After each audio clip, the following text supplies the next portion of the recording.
파리 5일째 일행들을 지하철역 입구에서 기다리고 있습니다. 바삐 아주 분주하게 이렇게 오가는 사람들을 보고 있자니까 저분들은 어떤 생각을 하고 또 무슨 일을 위해서 저렇게 바삐 움직일까 이 생각을 합니다. 세상 구경 중에 가장 좋은 구경이 사람 구경이란 말을 실감합니다. 하루 왼종일 이렇게 서 있어도 심심치가 않을 것 같습니다. 에펠탑을 보기 위해서 이동합니다.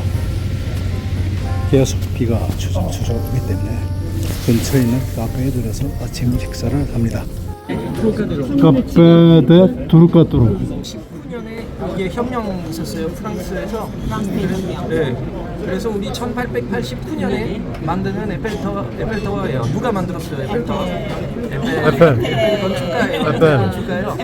그래서 뭐 보통 약간 파리에 대해서 얘기할 때는 건축가라면은 다 오스만이라고 하잖아요. 근데 결국은 에펠도 비스타브 에펠 이 사람도 어마어마한 건축가였어요. 이 사람이 사실은 그 자유의 여신상. 자유의 여신상. 그것도 디자인했어요. 에펠탑은 프랑스의 수도 파리에서 가장 유명한 관광지 중 하나로 1889년에 완공된 철제탑입니다. 지금은 파리의 상징적인 건물 중 하나로 여겨지며 매년 수백만 명의 관광객이 방문합니다. 에펠탑은 프랑스의 구조 엔지니어인 게스타프 에펠이 설계했으며 프랑스 혁명 100주년을 기념하기 위해 건설되었습니다. 당시에는 건축가들 사이에서도 건물의 외관이 너무나도 독특하고 혁신적이어서 논란이 많았다고 합니다. 그러나 이후에는 파리의 상징적인 건물로 자리 잡게 되었습니다. 에펠탑은 높이 324m입니다. 건축 당시 세계에서 가장 높은 건물이었죠. 지금은 높이 대회에서는 따라잡히지만 파리에서는 여전히 가장 높은 건물이며 야경이 아름다운 밤에는 조명이 켜져서 더욱 매력적입니다. 또한 탑의 1층과 2층에는 오랫동안 인기 있는 전망대가 있어서 파리의 아름다운 경관을 바라볼 수 있습니다. 3층도 있습니다. 이곳은 별도의 티켓과 예약이 필요합니다. 전망이 아름다운 레스토랑과 카페로 이용되기도 합니다. 에펠탑에 대해서 조금 더 알아보기로 할까요? 주변을 산책하면서 설명을 들어보도록 하겠습니다. 에펠탑의 철제 구조물은 18,000개 이상의 철강 부품과 2,500만 개의 리벳으로 만들어졌습니다. 당시에는 볼 수 없었던 것이었으며 이후에도 다른 건물들에게 큰 영향을 미쳤습니다. 이 에펠탑의 건축 과정은 혁신적이었으며 당시에는 이전에도 볼 수 없었던 시도였습니다. 에펠탑은 1887년부터 1889년까지 2년 동안에 건설되었으며 건축 당시에는 혁신적인 엔지니어링 기술과 매우 복잡한 협석 공간에서 작업을 필요로 했습니다. 그 건축 과정은 크게 세 단계로 나눌 수 있는데요. 일단은 건축 설계를 해야 되겠고 철제 부품을 생산하고 그 다음에 부품의 조립과 운반, 그 다음에 건축물의 마무리 작업을 하는 순서로 이루어졌습니다. 첫 번째 단계에서는 건축가 에펠이 설계한 철제 부품들을 생산했고요. 이때 수십만 개의 부품들이 모두 동일한 크기와 모양이 아니기 때문에 매우 정밀한 제작을 필요로 했습니다. 이를 위해서 수백 명의 작업자들이 일하면서 수천 개의 부품들을 생산했죠. 두 번째 단계에서는 생산된 부품들을 조립하고 건축 현장으로 운반하는 일입니다.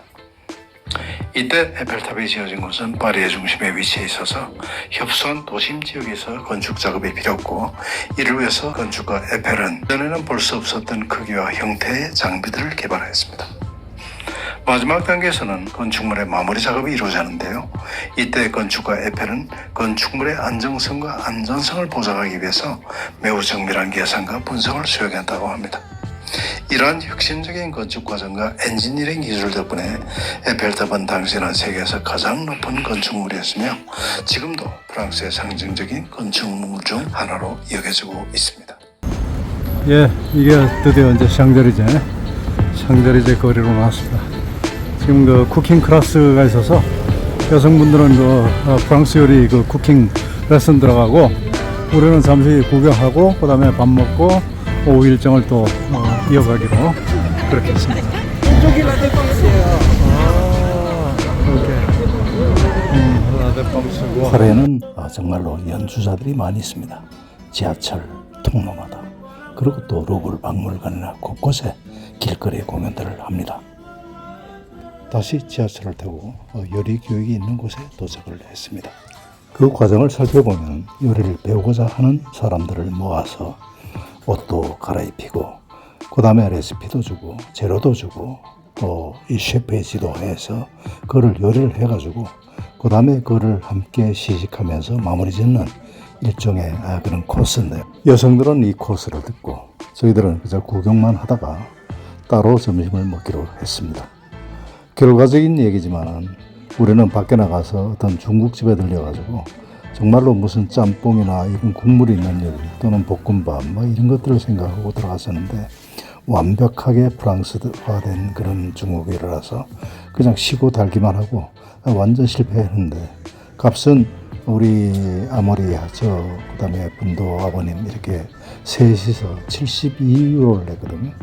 근데 이 사람들은 스테이크 요리를 다 해가지고도 그것이 뭐 1인당 우리보다 훨씬 적게 들었다는 그런 부분이 있습니다. 중국집 왔습니다. 중국집. 근데 중국집 와서 사실은 이거 뭐 좀 국물이는 짬뽕이나 뭐 이런 거 좀 먹으려 그랬더니 여긴 또 그런 게 없대. 그래갖고 일단 시켰는데 모르겠습니다. 아, 오케이. 이건 또 무엇이냐? 이게 치킨 샐러드. 아, 오케이. 샐러드 있고. 보나피티. 그러니까 이게 그 만들어 가지고 먹는 그 컨셉이라구나. 네.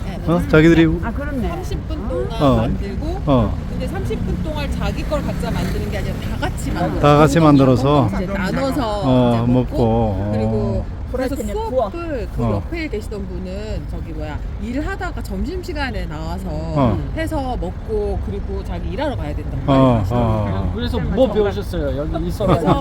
그래서 스테이크를 구울 때는 구우는 겉에 그러니까 익어야 되기 때문에 육즙이 빠지지 않게 네. 그게 중요하지. 많이 뒤집지 말라고. 아, 그건 그래. 왔다 갔다 하면 다 저거야. 딱 먹고 오케이. 자리를 옮기면 안 돼. 근데 그렇게만 익혀서 우리는 너무 힘들어서 다시 우리 셋만 셰프한테 좀 더 구워주세요 이래가지고 다른 분들 다 먹고 나갈 동안 선생님이 좀 친절하게 다시. 해주셨어요. 친절하게. 딴 사람들 if you want you ask. 아, 나도 그걸 먹는데. 아니 근데 한국 사람들이 좀 많이 익힌 걸 많이 좋아하지. 익힌 거 정말- 좋아하는 것 같아요. 근데 정말 겉에밖에 안 익었어. 그냥 믿으면 돼, 진짜. 딱 그냥 먹는 근데 정말 미디어 아니, 그래서 난 뭐 엄청난 거 배운 줄 알았더니 고기를 많이 뒤집지 말라 이거 배웠다, 이게. 그거랑 어. 그 코리앤다 고수, 고수, 고수랑 고수. 마늘이랑 생강이랑 레몬즙이랑 그 매운 고추 넣어서 그 소스 만드는 거 그거 맛있어. 와우. 그거 맛. 계속 길을 갑니다. 콩코르 광장을 향해서 갑니다. 오벨리스크가 보이죠? 오벨리스크에 대해서 좀 알아보기로 하겠습니다. 오벨리스크입니다. 오벨리스크는 일반적으로 4개의 직각 한 면을 가지고 꼭대기가 뾰족한 석기 또는 금속 기둥을 말하는데요. 오벨리스크는 역사적인 기념물로 자주 사용되었습니다. 이탈리아의 바티칸 광장에 있는 성 피에트로 광장의 오벨리스크나 미국 뉴욕시에 자주 볼 수 있는 최소의 기념탑 같은 건축물에서도 볼 수 있는 구조물입니다.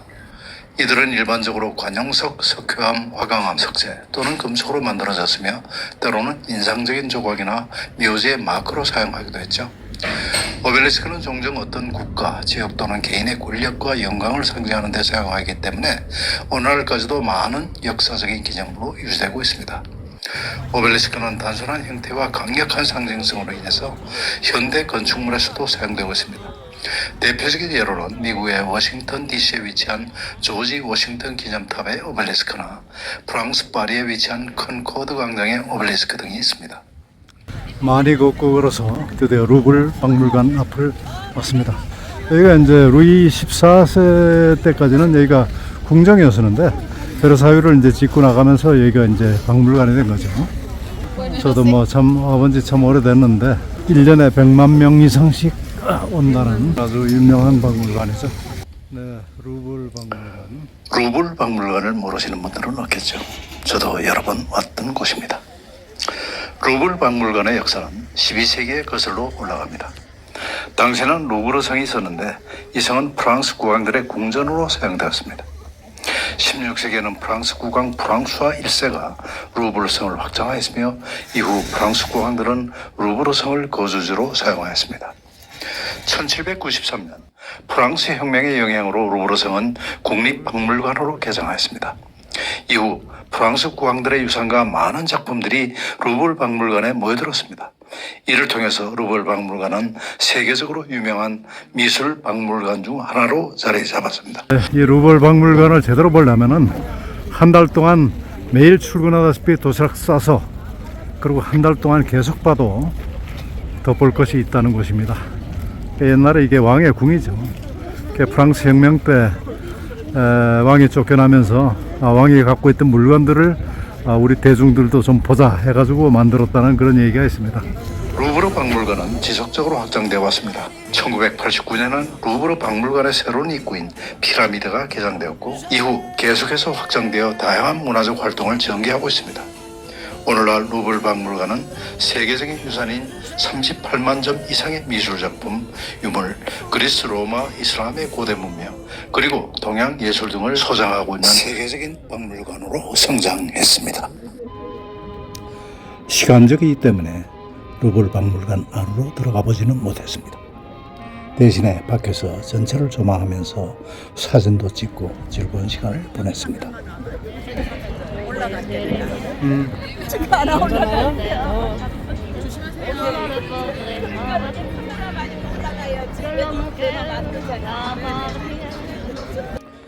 박물관 안에서 아모레의 친구를 만났습니다.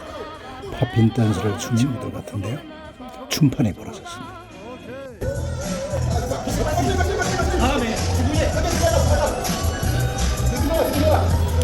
아모레는 춤꾼입니다. 한국에서도 팝핀 댄스 그룹들과 함께 춤을 추는 것을 여러 번 보았는데요. 이 유쾌한 프랑스 청년은 참 다재다능합니다. 노래도 잘 부르고 춤도 잘 추고 안내도 잘하고 친절하고. 길을 계속 걷다 보니까 또 첼리스트 한 분이 아마 내가 볼 때는 한국 사람인 것 같기도 한데 물어보진 않았습니다. 아주 귀에 아주 익은 그 곡을 연주하고 있어서 저도 한번 따라 불러봤습니다.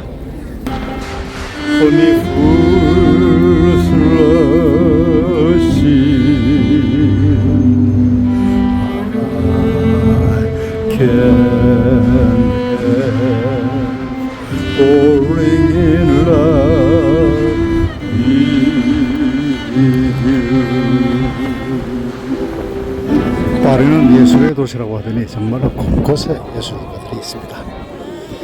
화가들도 있고 아티스트들도 있고 음악가들도 있고 그래서 하루 늘 새롭고 신기합니다. 루브르 박물관이가 루블랑 박물관인가는 잘 모르겠는데 아무튼 지하 상가로 들어가는데요. 정말로 대단한 광경이 펼쳐졌습니다. 뭐 세계의 모든 명품, 액세서리 하여튼 뭐 없는 게 없는데요. 제가 궁금했던 것은 이 박물관 밑이라면 이거를 박물관 그대로 두고 이걸 새로 팠을 텐데 어떻게 만들었을까? 이게 참 궁금하네요. 그래서 뭐 여러 사람에게 물어봤지만 제대로 대답해 주는 사람이 없습니다. 그러거나 말거나 열심히 구경합니다. 세느강입니다. 세느강은 프랑스 파리를 흐르는 강으로서 프랑스에서 가장 중요한 강 중 하나입니다. 세느강 주변에는 에펠탑이나 루브르 박물관 등 유명한 관광지들이 위치하고 있습니다. 또한 프랑스에서는 세느강에서 유람선을 이용한 여행도 매우 인기가 있습니다. 세느강 프랑스 문화와 역사에 깊은 영향을 미치는 중요한 강 중 하나입니다. 통길이 776km, 수심은 파리를 지나는 구간에서는 평균 9m 정도, 그리고 최대 수심은 약 20m 정도입니다. 강폭은 파리를 지나는 구간에서는 평균적으로 120m 정도이며 최대 강폭은 약 200m 정도입니다. 우리 한강에 비해서는 굉장히 좁은 그 강폭이죠. 세느강은 때때로 홍수가 발생하기도 합니다. 예를 들어서 2018년 파리 지역에서는 세느강이 범람해서 기록적인 홍수가 발생된 일도 있습니다. 값은 제일 비싸요 거기. 이거 파리에서. 뽕네프 다리입니다. 한 가운데 두고 세느강 강 쪽으로 이어주고 있는데요. 무거운 돌로 만들어진 다리의 만큼 그 기초 공사를 또 깊게 놓아야 했겠죠? 동네프 다리는 프랑스의 대표적인 랜드마크 중 하나이며 세느강 위에서 파리를 대표하는 아름다운 경관을 자랑합니다. 또한 프랑스 혁명 시대에는 다리 위에서 군사 행진과 국가 기념식 등 중요한 행사들도 열렸던 역사적인 공간이기도 합니다. 다리의 아치형 구조와 그 위에 있는 돌 조각들은 아름다움으로 유명하며 프랑스 민속이나 문화 등을 배울 수 있는 곳으로도 유명합니다. 예, 지금 저희들은 노트르담으로 향하고 있습니다. 노트르담 성당은 프랑스 파리의 섬인 시티 섬에 위치한 대표적인 중세 건축물로서 12세기 초에 건축되었습니다. 프랑스의 대표적인 신앙 중심지 중 하나이며 성당 내부에는 예술적 가치가 높은 스테인드 글라스 창과 미켈란젤로의 작품 등이 있습니다. 또한 성당 내부에는 위대한 프랑스인들의 유해를 안치한 훈제실도 위치하고 있습니다. 2019년 4월 노트르담 성당은 화재로 인해 큰 피해를 입었습니다. 하지만 노트르담 성당은 프랑스의 역사와 문화유산 중 하나로 수많은 사람들이 노트르담 성당의 복원을 위해 기부를 하고 있습니다. 현재 복원 작업이 진행 중이며 앞으로도 노트르담 성당은 프랑스뿐만 아니라 전 세계인들에게 큰 의미를 가지는 곳으로 남을 것입니다. 노트르담 성당 옆을 지나오면서 저렇게 참 방대한 구조물을 어떤 형태로 어떤 시간과 노력을 통해서 저것이 완벽하게 복원될 수 있을지 정말로 궁금했습니다.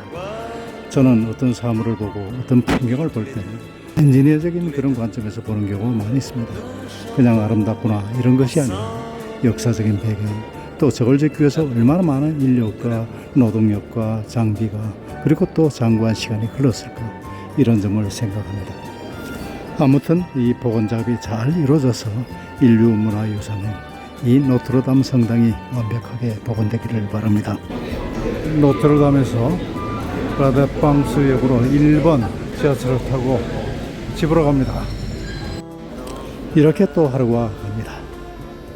내일은 오르세 미술관을 방문하도록 하겠습니다. 건덕TV였습니다. 오늘도 행복한 하루 되십시오. 감사합니다.